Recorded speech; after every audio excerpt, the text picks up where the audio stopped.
Cordial saludo, bienvenidos a este programa de Aquí Entre Nos, como usted lo vio ahí en pantalla, respuestas con el doctor Armando Alducin. Siempre en estos programas es muy enriquecedor tener al doctor Alducin con nosotros, quien está allá en Dallas con Jonás. Lo saludamos, doctor Alducin, y agradeciéndole por el tema también que usted siempre pone sobre la mesa, muy interesantes. Hoy toca el reino milenial, ahondar un poquito más acerca de esto. ¿Será que ya se sienten los pasos de gigante en todas estas temáticas, por eso se ponen tan de moda? Pero saludos, doctor Alducin, qué bueno tenerlo. Gracias, igualmente, Roger. Al contrario, es un placer para mí compartir la palabra de Dios con todos ustedes y con el público tan amable que siempre nos acompaña. Así es, Jonás, saludarte también. Y siempre pasa, ¿verdad? Cuando hay una guerra, que la gente dice, ya se acabó este asunto, ya nos vamos, ya el reloj van a dar las 12 y bueno, pero parece, no sé, lo que pasa en Medio Oriente y de feria con las cosas que uno ve en Estados Unidos, no está, se genera como cierta incertidumbre en muchas personas, ¿verdad, Jonás? Así es, bueno, y saludar a todos los que nos están viendo en los diferentes países. Doctor, qué bueno verlo nuevamente. Quería preguntar, bueno, decirle, porque si hoy hace 8 días que estuvimos juntos, si yo le hubiera dicho, o usted me hubiera dicho que iba a haber un tercer atentado contra la vida del presidente Trump, usted o yo diría, no, jamás, imposible, o menos en el lugar donde fue. Ahí exactamente en Washington. El Hotel Hilton. Sí, y después, ahí creo que fue el mismo atentado contra el presidente Reagan hace muchos años. Cuando fue el de él, creo que fue al frente de ese mismo, no estoy seguro, para ese mismo evento, sí, para ese mismo evento, señor. Parece. Pero bueno, ¿cómo la vio? ¿Qué le parece? Bueno, en primer lugar, hay un protocolo que establece en Estados Unidos que el presidente y el vicepresidente no pueden estar en el mismo evento. No pueden viajar juntos, tienen que viajar en aviones separados, únicamente cuando están dentro de la Casa Blanca, que hay una super seguridad. Pero en este caso vemos que el presidente Vance estaba sentado cerca del presidente y fue de los primeros que lo sacaron casi arrebatándolo. Entonces ahí se rompió el protocolo completamente. Ahorita Trump está muy enojado por eso, porque dice que él no estaba enterado que ese protocolo se iba a romper. Porque si los matan a los dos al mismo tiempo, ¿te imaginas el problema que va a suscitar en Washington y en la política norteamericana? Pues el presidente Trump va a continuar siendo objeto de atentados precisamente por lo que él representa, ¿verdad? Ya hemos visto bastante acerca del globalismo, la Agenda 2030, Europa, los presidentes, los dirigentes de la OTAN, Rusia, China, etcétera. Todos, o sea, no hay nadie en el mundo ahorita que no odie al presidente Trump y que no esté en contra de él, de su política, de todo lo que él habla. Yo hace poco estaba platicando con una persona por teléfono en México, me estaba diciendo, no, que Trump esto y por aquí y por allá, sin saber ni siquiera esta persona qué es lo que está pasando. Pero es lo que los medios de comunicación hacen, ¿verdad? Despertar, así como el antisemitismo está creciendo, crece también un odio contra Trump, sin entender qué es lo que está pasando tampoco en la guerra contra Irán. Y usted, entonces, ¿cree que va a seguir los intentos? No van a parar. O sea, es impredecible, pero digo, un presidente, el discurso que él dio después fue muy importante porque él dijo, este es el precio que pagamos los presidentes. Estamos expuestos a todo, ¿verdad? O sea, es la figura representativa del poder mundial económico, militar y político del mundo. Entonces imaginémonos, dice la Biblia en Salomón, en el libro de Eclesiastés, porque toda obra de los hombres despierta la envidia del prójimo. Cuando alguien te ve que tú estás prosperando, estás avanzando, van a tener mucha envidia de ti. Tanto ricos con pobres, ¿verdad? Como así, como en todo el continente americano, hubo un odio completamente contra Estados Unidos antes de Trump. Estoy hablando del siglo XX. ¿Por qué? Por el comunismo que se extendió y propagó en el continente americano. Y todos, no, los gringos son los culpables y por ello estamos pobres, lo que se llama el wokismo actualmente, o el progresismo, ¿no? Pero siempre va a haber estas envidias contra figuras públicas. Oí una vez, y tal vez para hacer un comentario yo, el tema de la escatología, usted sabe, no es el tema como que a mí me apasiona muchísimo, lo apasiona a usted, y así debe ser. Yo creo que para los que predican o enseñan sobre la santidad, ese es algo que ese sea como el fuerte de ellos, o los que hablan del amor, o el evangelismo, o qué sé yo, tantas cosas, debe ser como un fuerte, el fuerte de ellos. El énfasis del mensaje. Escuché una vez que los predicadores tienen muchos sermones, pero realmente un mensaje. Es como, hay una línea, ¿verdad?, sobre la cual y desde que lo conozco a usted, ¿verdad? Ha sido un tema que a usted le ha apasionado y no es que y no ha cambiado. Yo no puedo decir, es que don Armando anduvo por aquel y anduvo por aquel. No, usted como que está muy centrado en un tema y me parece... Desde el siglo XXI, porque yo en el siglo XX, ¿verdad?, que comencé a predicar desde los 80s, tengo grabado todo el Apocalipsis, tengo grabado Juan, tengo grabado Génesis, tengo grabado todo el libro de Levítico, tengo grabado todo el libro de Efesios. O sea, me dediqué a enseñar por casi 20 años durante el siglo XX. Pero en el siglo XXI, de alguna forma, Dios, el Espíritu Santo me ha movido a cubrir mucho más el aspecto escatológico. Claro, entonces, para uno tratar de alcanzarlo a usted, yo cumplí 70, yo ni lo intento, ¿verdad? Pero oí una vez, y creo que vale la analogía, decía, vean, lo mejor todavía que tener una piscina en la casa, mejor todavía es tener un amigo que tiene una piscina en la casa y que lo deje usar, la verdad, porque no tiene que preocuparse del cloro, de limpiarla, de aquí, el costo, la inversión, etcétera, etcétera, ¿verdad? Bueno, lo mejor que uno puede tener, si uno quiere saber de escatología o hacer preguntas, es tener a un amigo que sabe mucho, y así en cada tema. Entonces yo por eso agradezco que nuestra amistad y agradezco que, aunque no es el tema, pero entonces yo a quién llamo, a don Armando, ¿verdad? El de la piscina, ¿verdad? Yo llamo al que tiene la piscina para poder uno zambullirse ahí en el conocimiento. Pero bueno, interesante el tema de hoy, Roger. Así es, y surgen muchas preguntas que usted las puede hacer tanto al WhatsApp de enlace más 1-469-781-1000 como a través de nuestras redes sociales, que este programa también está saliendo en vivo en Enlace Plus, pero también a través del Facebook o el YouTube. Ahí estamos transmitiendo en vivo. Y hay un tema que el pastor Alducin quiere tratar el día de hoy, hablando del reino milenial. Y este documento también, como él siempre lo hace muy gentilmente, nos lo comparte. Así que en el WhatsApp de enlace, más 1-469-781-1000, ahí está al pie de la pantalla. Usted puede ir a descargas y el primero, ahí está, Reino Milenial, aparece este documento con la temática que el pastor Alducin quiere tratar el día de hoy, porque sí, estos yo sé que son temas de conversación en muchos lugares, ya tanto en familia, iglesias y en muchos lugares, pastor Alducin, y entonces empecemos por definir exactamente qué es el milenio. Antes de ubicarlo en tiempo y espacio, empecemos a definir cómo podemos nosotros entender qué es el milenio. Claro.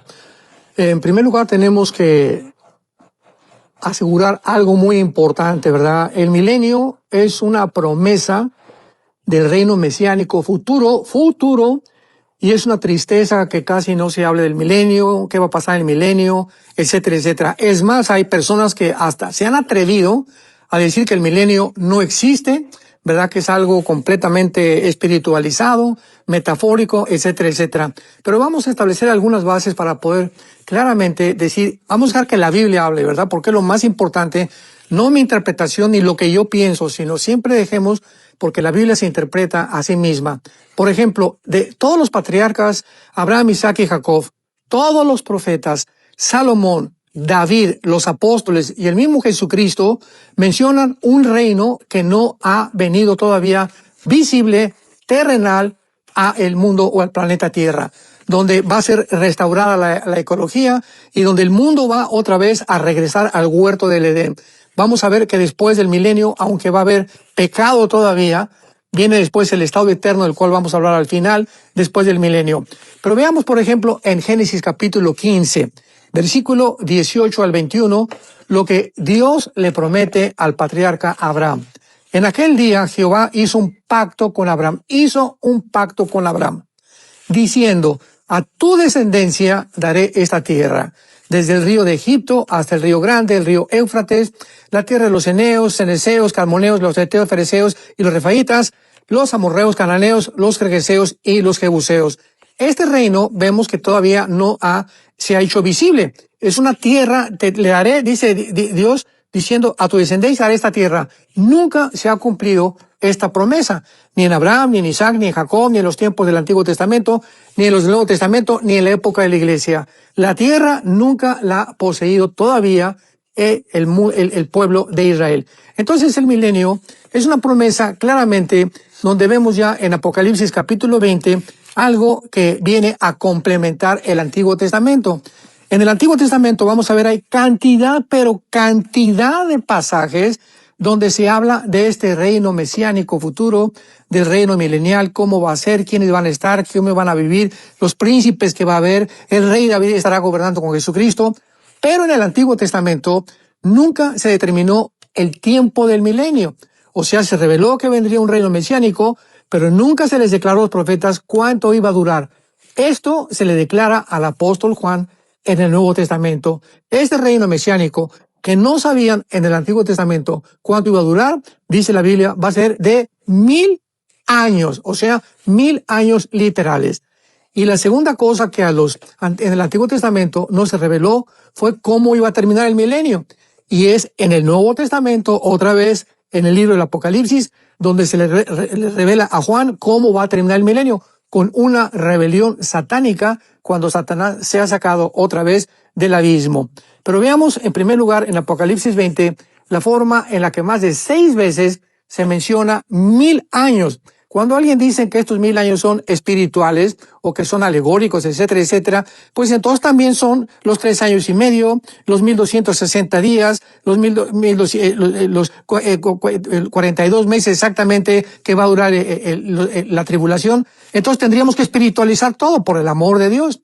Entonces, si todas estas cifras son completamente visibles, terrenales, literales, también serán los 1000 años.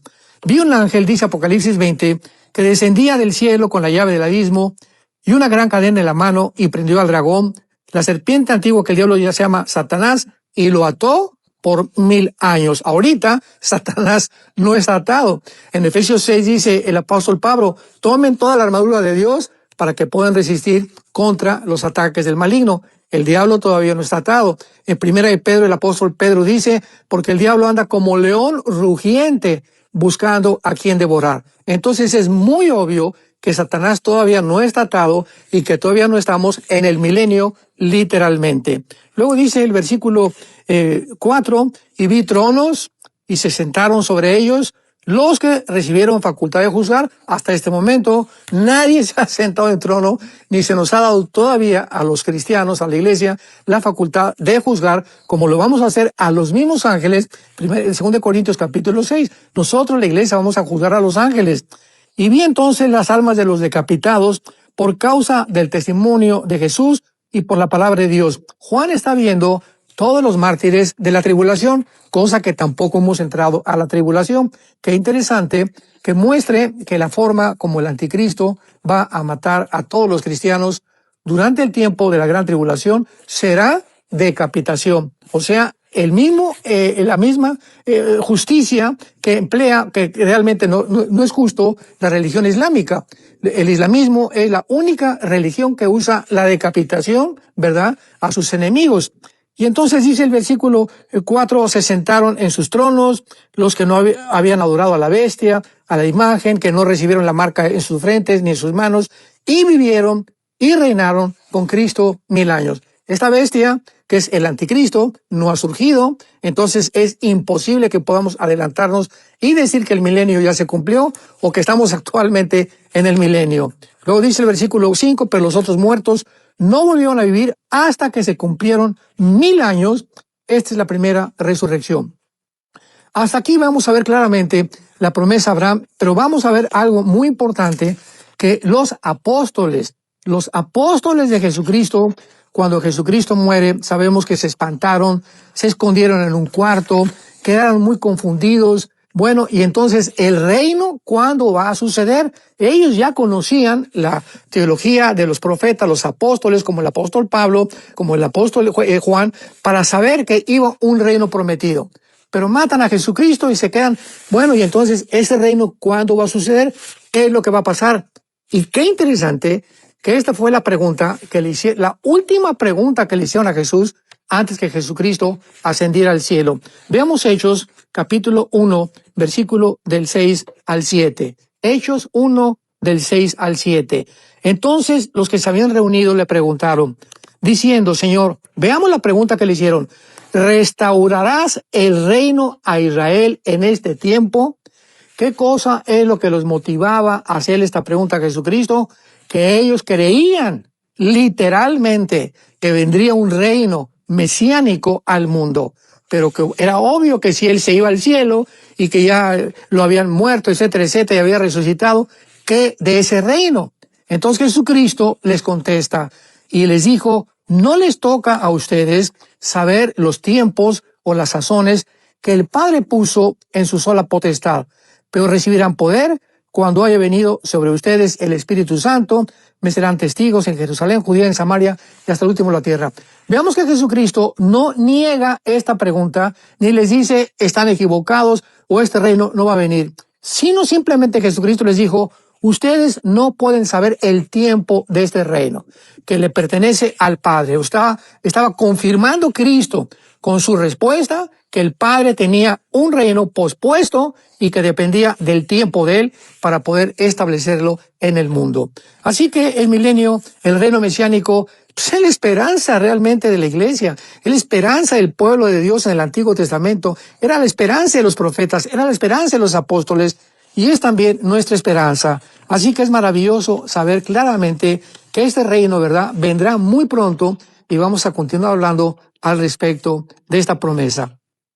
Y Pastor Alducin, recordar entonces que este documento usted lo puede descargar totalmente gratuito. El Pastor Alducin siempre lo comparte así con nosotros en el WhatsApp de enlace. La información está ahí en la pantalla, el +1 469-781-1000. Además de que estos programas en la plataforma Enlace Plus, usted los puede dar seguimiento porque quedan ahí grabados para que pueda cotejar toda esta información y hacer sus grupos de estudios al respecto, porque es muy interesante, Pastor Alducin. Bueno, ya hemos definido, usted ya nos definió claramente lo que significa el milenio como tal y quiénes van a poder participar, quiénes son los que van a estar durante ese periodo de 1000 años juntamente con Jesucristo para poder también ir ubicándonos en este aspecto. Muy bien, en el reino milenial, o sea, cuando Jesucristo regrese en su segunda venida, al final de la gran tribulación, nosotros, la iglesia que estábamos en el cielo, en el tribunal de Cristo, que fuimos sacados 7 años antes de que viniera Jesucristo, vamos a regresar con Jesucristo a poblar el mundo en el reino mesiánico. Pero también todos los santos del Antiguo Testamento poblarán el milenio juntamente con nosotros, la iglesia. Veamos, por ejemplo, el libro de Daniel, capítulo 7, versículo 26 y 27, que está hablando claramente del gobierno del anticristo y el final del gobierno del anticristo. Es importante donde colocamos el tiempo de los eventos para poder entender claramente la cronología que Dios quiere que nosotros entendamos. Dice Daniel 7, 26, pero se sentará el juez y le quitará su dominio. Está hablando de cuando se siente Cristo en su trono, le va a quitar el reinado completamente al anticristo, para que sea destruido y arruinado hasta el fin.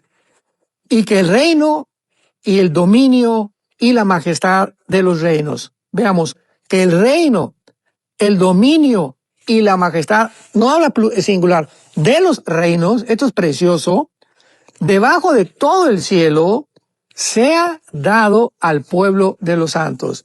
Nos podemos imaginar una promesa tan grande, tan esplendorosa, tan maravillosa, tan espectacular, que nosotros aquí que estamos sufriendo ahorita en el mundo, los cristianos, pasando por pruebas, que vamos a pasar la tribulación, Dios nos ha preparado un reino, pero no solamente un reino, sino varios reinos que va a haber en el universo, que todavía no tenemos idea cómo va a funcionar, pero los que vamos a gobernar precisamente todos estos reinos, ¿quiénes serán? Los santos de Dios, del Antiguo y del Nuevo Testamento. Y dice, cuyo reino es reino eterno, y todos los dominios, los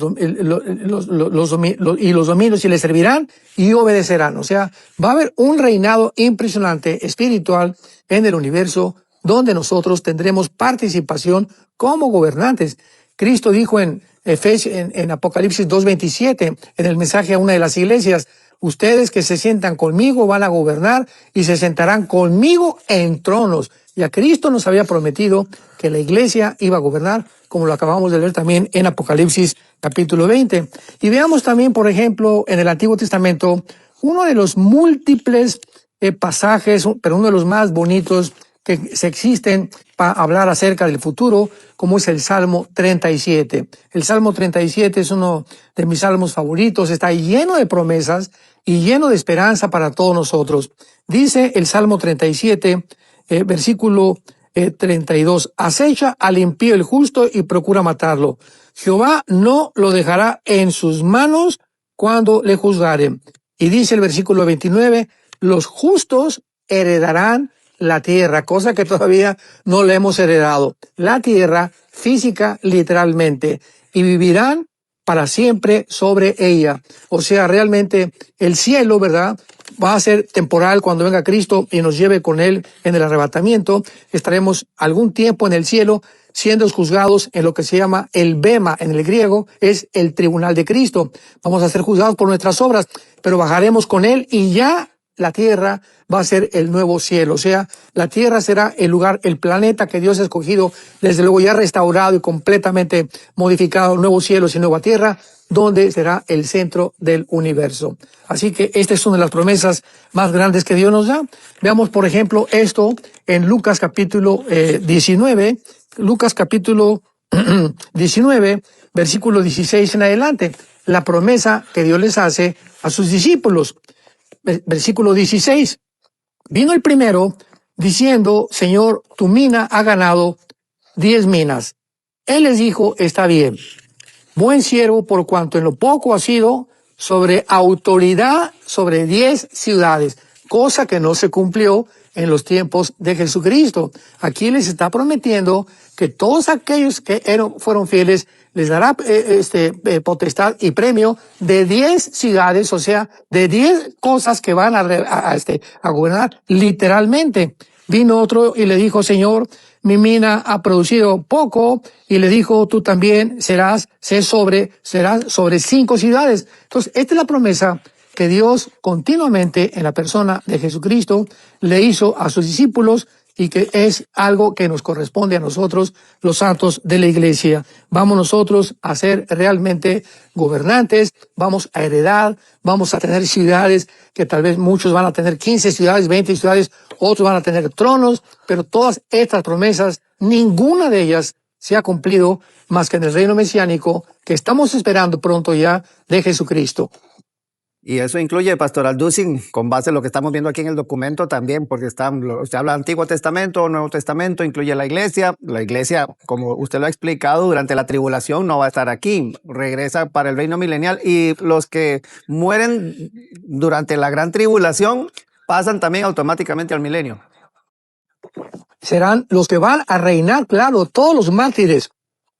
Dice Apocalipsis 20, de 5 al 6, todos los mártires de la gran tribulación van a pasar precisamente a reinar en el milenio junto con Jesucristo. Recordemos algo, que los mártires siempre tendrán un lugar especial en el reino de Dios. ¿Por qué? Porque como el primer mártir, ¿verdad?, Esteban, que lo murió a pedradas, Hechos capítulo 7, por los fariseos, dice la Biblia que cuando caían las piedras sobre Esteban, levantó los ojos al cielo y vio el cielo abierto. Fue como un portal que se abrió en el momento que él moría y veía a Jesucristo. Esto es precioso porque es una pista de esperanza que Dios nos da. En otras palabras, todos aquellos que mueren como mártires, por ejemplo, en los primeros siglos de la época cristiana, que murieron quemados en las hogueras, echados a los leones, Dios, como a Esteban, nos promete que en estos momentos, antes de morir, Él nos va a consolar, nos va a fortalecer para que podamos atravesar el martirio, ¿verdad?, bajo su gracia y bajo su bendición. Así que los mártires son algo muy especial y serán algo muy especial también en el reino de Dios. ¿Y qué de figuras, Pastor Alducin? Bueno, porque uno lee el Antiguo Testamento, bueno, son muchas personas y se habla de miles de personas en batallas y en esto, pero vamos, de personalidades, qué sé yo, como un Moisés, como un Abraham, los patriarcas, un rey David, ¿verdad? Que a Jesús también le llama Jerusalén la ciudad del gran rey. O sea, personalidades que han descollado y figurado tanto en la Biblia, en el reino milenial tendrán alguna preponderancia. Los 12 apóstoles, por ejemplo, el apóstol Pablo, no sé, ¿cómo visualiza usted a estas figuras ya en el reino milenial? Bueno, claro, recordemos que Dios le prometió a los apóstoles, ¿verdad? A Pablo, a Pedro, a Juan, etcétera, etcétera, que iban a juzgar a las 12 tribus de Israel. Así que Dios les va a dar a los apóstoles un lugar privilegiado en el reino de Dios. Y vemos que en la Nueva Jerusalén también los nombres de los apóstoles están escritos en la Nueva Jerusalén. Pero veamos un ejemplo específico que tú acabas de mencionar, por ejemplo, el rey David, a quien se le prometió un reinado eterno. Dice Ezequiel capítulo 37, versículo 24. Ezequiel 37, versículo 24 en adelante. Escuchemos la promesa del rey David, que aún no se ha cumplido, que será futura, y claramente lo vamos a leer, será en el reino mesiánico de Jesús. Mi siervo David será rey sobre ellos. Cuando Ezequiel escribió esto, ¿dónde estaba David? En la tumba. O sea, claro que su alma en el cielo, pero su cuerpo estaba en la tumba cuando Ezequiel escribió estas palabras. Y aquí se le está prometiendo que iba a resucitar para ser rey. ¿Cuándo será esto? Es lógico que en el reino milenial, como lo vamos a ver. Y todos ellos tendrán un solo pastor. Andarán en mis preceptos, mis estatutos guardarán y los pondrán por obra. Habitarán en la tierra que di a mi siervo Jacob. Aquí está hablando Dios exclusivamente del pueblo de Israel, que se va a convertir en su segunda venida, en el cual habitaron vuestros padres, y mi siervo David será príncipe de ellos para siempre, príncipe porque Jesús será el rey. Así que David va a tener el privilegio de ser el príncipe en Israel en el reino mesiánico. Haré con ellos un pacto de paz, pacto perpetuo. Los estableceré, los multiplicaré sobre mi santuario, entre ellos para siempre. Estaré en medio de ellos, en mi tabernáculo, seré ellos por Dios, me serán por pueblo, y sabrán las naciones que yo Jehová santifico a Israel, no a la iglesia, a Israel, estando en mi santuario, en medio de ellos para siempre. Esto es maravilloso, porque la Biblia nos muestra que Dios el Padre, ¿verdad?, que mandó a su Hijo Jesucristo al mundo, va a bajar aquí a este planeta. Y va a haber un trono ahí en Jerusalén, donde el Padre se va a sentar a gobernar, a reinar, y vamos nosotros a ver su rostro, cosa que antes no se podía, porque estamos en un cuerpo de carne y sangre, un cuerpo corruptible, que el pecado todavía habita en nosotros, y es imposible poder ver a Dios de una forma literal y física en el estado en que nos encontramos. Pero ya con cuerpos resucitados en el milenio, en el reino mesiánico, vamos a ver al Padre y a Jesucristo que está reinando juntamente con Él. Aquí dice que el pacto que va a hacer con Él va a ser eterno, que ya jamás los va a mover de su tierra, pero es una promesa preciosa que encontramos. Pero veamos otra más en el libro de Isaías. Esta me gusta muchísimo también, porque todo el capítulo 11 de Isaías está dedicado exclusivamente que vendría un vástago, ¿verdad?, que retoñaría de las raíces, ¿de quién? De Isaí, el padre de David. Y que él iba a tener el espíritu de Jehová, de sabiduría, y se extienden todas estas cosas que ya no quiero leer, que es muy comprensible, pero veamos el versículo 6, donde ya comienza a ver dónde reinará este vástago de David, que es ni más ni menos que Jesucristo, el Hijo de Dios. Morará el león con el lobo con el cordero, el leopardo con el cabrito, se acostarán. El becerro y el león y la bestia doméstica andarán juntos, y un niño los pastoreará.